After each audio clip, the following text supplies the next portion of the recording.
Okay, so that was a snippet from the new Code Geass. Finally got around to reviewing it. Been busy. 4 episodes are out. We're gonna have episode 5 coming out in a few days, and just wanted to do a quick review so far of the series. So, as an old Code Geass frog here, I would just like to say the animation in this series is amazing. We got some of the old characters back. We get some, a bunch of new characters. And we even, as you get to see in that quick history lesson here, we get Britannia back. And honestly, that's really the only problem I have with this series is, even though that history lesson was pretty good, there's a lot that doesn't really make sense there. Like, Schneisel's still around. This is about, I think, 5 or 6 years after the main series, 1 year, or, it's been like 5 years, 5 or 6 years since the original series. 5 years since the movie, I think, definitely since the movie. And there's quite a things that don't really make sense here. For one, okay, so they have this force field, as you see in the screenshot here, that's around Hokkaido region. So Neo Britannia has taken over just a part of Japan, not all of Japan. So it's really not the same as the old Area 11. They've only taken over Hokkaido, and they've hijacked their force field thing, which they have, which is that purple thing, all around Hokkaido. And we're supposed to believe that for several years, nobody has been able to get through this and defeat the Neo Britannians.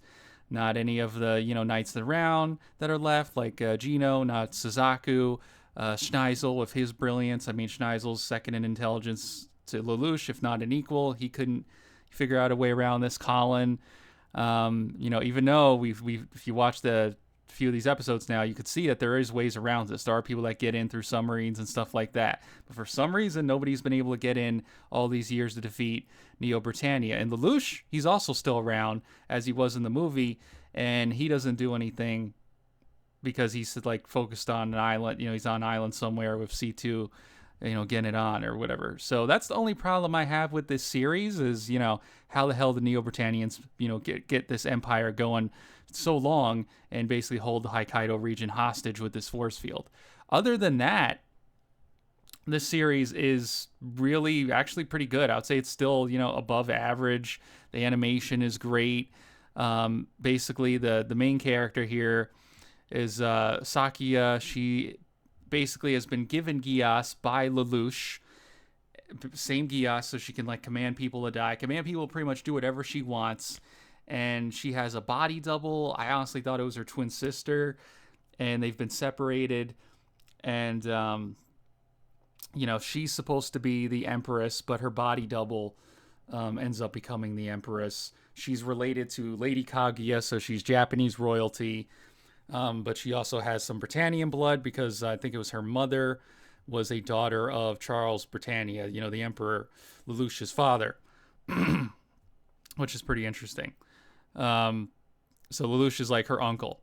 But, before that, we also have it's basically how they set up Neo Britannia is the Emperor had another son before, like a few years before he died, before Lelouch killed him, who's this little kid here, and they basically make him like the figurehead, but he really doesn't have any power because he's like 10 years old.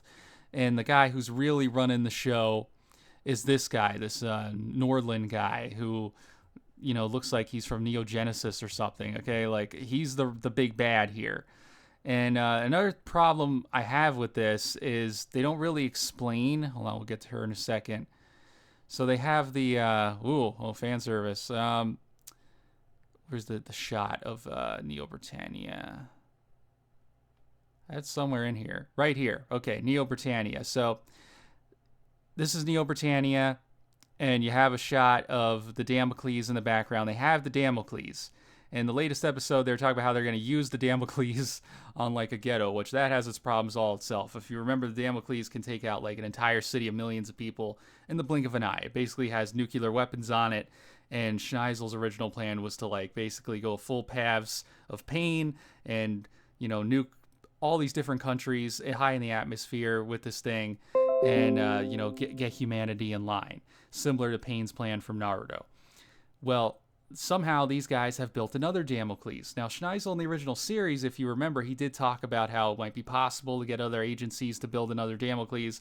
We really don't get any backstory how these guys did this, how they're able to sneak it in the Hokkaido, why nobody stopped them during the whole process of this. But they have it. They have it like parked outside the, their new capital here in Hokkaido. And, they're threatening to use it on some ghetto, which honestly, that's pretty crazy. We're going to see that next episode because, like, it's pretty overkill. I feel like if they, if you remember anything about the Damocles, it should wipe out the entire city. So maybe the nukes are smaller this time around. We'll find out. But, the heroes now have Nina on her side. She's snuck in and she's going to probably help them dismantle the Damocles. But anyways, so, that's just another problem with the series. But again, the animation is really cool. The characters are really cool. We have this Ash guy. He's one of the other main characters. And apparently he killed like the governor of Hokkaido for the Neo-Britannians. And Sakuya, she basically brainwashes him with her Geass that she got from Lelouch and makes him think that she is his brother because she dresses up as a dude. And that's how we meet them. And basically, he thinks that she's his brother, but really she's this, Empress of Britannia, Empress to be. And he ends up it's kind of weird because, like, there's scenes in the series where, she has to, like, dress up as, as a woman because she's a chick. And she can't always dress as a dude, and he doesn't recognize her, and he ends up, like, falling for her. Like, she dresses up as a maid and works at a maid cafe in one episode, and he ends up, like, falling in love with her, and he doesn't recognize that it's her. And, he tells her when she's dressed up as the guy, like, oh, I fell in love with a woman today, and she's, like, taken aback. And there's a lot of fan service shots in there. I might make a fan service of her in the thumbnail, but, Sakuya, I mean, she definitely, she has a lot of assets. And the fan service in this series is pretty crazy. I don't really have a problem with fan service, honestly. I'm a straight dude, so I don't really have an issue with it. As long as the story's good, as long as the animation is decent, I don't really have a problem. And, again, apart from the issues with Neo Britannia, the story and the characters are pretty good. So we got this other character who's very similar to Colin. I think her name's like Hakia or something like that. And, the only difference is she's not as quite a good pilot as Colin, but she's part of this resistance organization called the Seven Shining Stars or whatever. And, they're trying to free Hokkaido, similar to how Colin and the Black Knights were trying to free all of Japan back in the day when Lelouch was the main hero. And, she even has the ass shots just like Colin, which is pretty crazy.